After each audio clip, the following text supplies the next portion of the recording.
ایک غریب شخص ہے، وہ مدینے جانا چاہتا ہے۔ جب یہ کشتی میں بیٹھتا ہے سفر کے لیے، جب دریا دراز کرنے کے لیے سواری پر بیٹھتا ہے، تو وہ جو سواری کا مالک ہے، جو کشتی کا مالک ہے، وہ جو کیپٹن ہے، وہ کہتا ہے کہ اے غریب، اے انسان، ٹکٹ دے پھر بیٹھ اس کشتی میں۔ تو وہ غریب کہتا ہے میرے پاس ٹکٹ نہیں ہے، میں غریب ہوں۔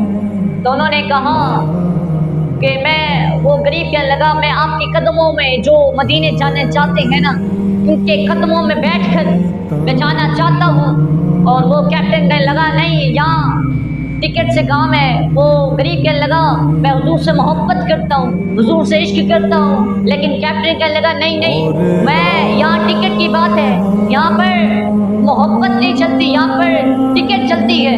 اب وہ جو غریب شخص تھا، وہ جو تھا غریب، جانا مدینے چاہتا ہے، اب وہ کیا کرتا ہے کہ وہ ان کے نام بیٹھ جاتا ہے۔ اب جو کشتی والے، وہ جو مالک ہوتا ہے کشتی کا، اس سے نکال کر اس کو باہر پھینک دیتے ہیں اور اس کو کہتے ہیں کہ ٹکٹ ہے تو چل ہمارے ساتھ، نہیں ہے تو پھر یہاں پر بیٹھا رہے، ہم تجھے نہیں لے جائیں گے مدینے۔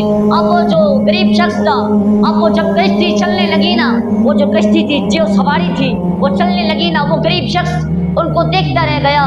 اب جب وہ کشتی نظروں سے اوجھل ہو گئی، جب کافی دور چلی گئی، تو وہ غریب شخص، غریب آدمی کہنے لگا گنبد خضرا کی طرف منہ کر کے کہنے لگا کہ حضور، اگر امیر پہنچ گئے آپ کے شہر کے اندر، اگر یہ غریب نہ پہنچا آپ کے شہر کے اندر، تو پھر میں دنیا کو بتاؤں گا یہ جو ہمارا نبی ہے، یہ صرف امیروں کا نبی ہے، غریبوں کا نبی نہیں ہوں۔ یہ جو عاشق لوگ ہوتے ہیں، کبھی اس مزاج سے بھی حضور سے باتیں کر لیتے ہیں۔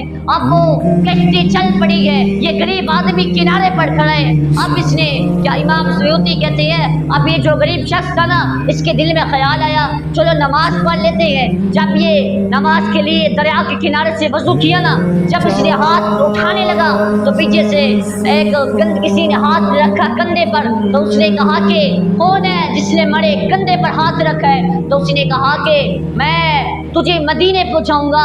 وہ کہنے لگا وہ یار، کیوں میرے جسم پر، کیوں میرے زخم پر تو نمک چھڑک رہا ہے، کیوں مجھے تکلیف دیتا ہے؟ ایک تو مجھے یہاں پر چھوڑ کر گئی ہے، ایک تو ان کا دکھ ہے، پھر تو خود بھی پیدل ہے، تو کہتے ہیں میں تجھے مدینے کیسے پہنچا سکتا ہوں؟ وہ غریب شخص کہنے لگا، اب وہ جو جس نے ہاتھ رکھا تھا نا کندھے پر، وہ کہنے لگا کہ اے شخص، اے غریب، میں کوئی عام آدمی نہیں ہوں، میں کوئی عام شخص نہیں ہوں، بلکہ میں حضرت خضر علیہ السلام ہوں۔ وہ جب تو نے بات کی تھی نا، جو تیری جو بات ہے یہ حضور کے جانب سے ٹکرا گئی ہے، تیری بات قبول ہو گئی ہے۔ کہا کہ اس ٹائم میں حضور کی مجلس میں بیٹھا تھا، تو میں نے، میرے حضور نے فرمایا اے خضر، وہ جو کشتی والے ہیں وہ بعد میں پہنچنے چاہیے، میں نے جس کو پھینک دی ہے امیروں نے کہا کہ وہ غریب پہلے مدینے پہنچانا چاہیے۔ اب وہ جو غریب آدمی جو تھا نا، اب وہ اس نے کیا کیا، اب اس نے خضر علیہ السلام نے کہا کہ اے شخص اپنی آنکھیں تو بند کر۔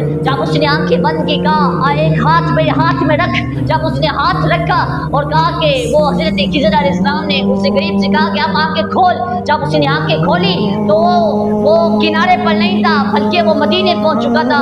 اب وہ دریا کے کنارے کراس کر کے نا وہ مدینے پہنچ گیا۔ اب وہ جو غریب تھا، دل میں طرف تھی، دل میں درد تھا امیروں کے لیے۔ اب وہ نا وہاں پر نہ کھڑا رہ گیا، غریب شخص تھا وہ کھڑا رہ گیا۔ وہ کہتے آئیں تو صحیح، میں ان کو بتاتا ہوں جو مجھے لے کر نہیں ہے۔ اب وہ غریب آدمی کھڑا ہے، ان کا انتظار کر رہا ہے۔ اب جب وہ آئی نا کشتی، جو پہلے وہاں سے چلے تھے، اب وہ پہنچی، پہلے غریب پہنچا پھر یہ امیر پہنچے۔ جب یہ پہنچی نا، وہ جو کیپٹن تھا، وہ جو ساتھ آئے تھے، وہ جو کیپٹن تھا اپنی پگ اتار کر، اپنی ٹوپی اتار کر اس غریب شخص کے قدموں میں رکھ دی۔ وہ یار، ہم نے تو تجھے پھینک دیا تھا، ہم نے تو تجھے گچھے سے اٹھا کر باہر پھینک دیا تھا، تو یہاں پر کیسے پہنچ گیا ہے؟ اب وہ غریب آدمی کے جملے سنے۔ وہ کیپٹن جو تھا، جو کشتی کا مالک تھا، اس نے ٹوپی اتار کر اس غریب کے قدموں میں رکھ دی۔ یار بتا تو صحیح کیسے پہنچ گیا ہے؟ اب وہ غریب کے جملے سنے، وہ کہتا ہے اے امیرو، تم لوگ آتے ہو نا مدینے، تم آتے ہو دولت کے سہارے سے، تم پیسوں کے سہارے سے مدینے پہنچتے ہو، لیکن جو ہم غریب لوگ ہیں نا، یہ پیسوں کے سہارے سے نہیں آتے مدینے، بلکہ حضور کی محبت سے مدینے آتی ہے۔ کہا کہ جب حضور سے عشق ہو جائے گا پھر پیسوں کی ضرورت نہیں پڑتی، پھر حضور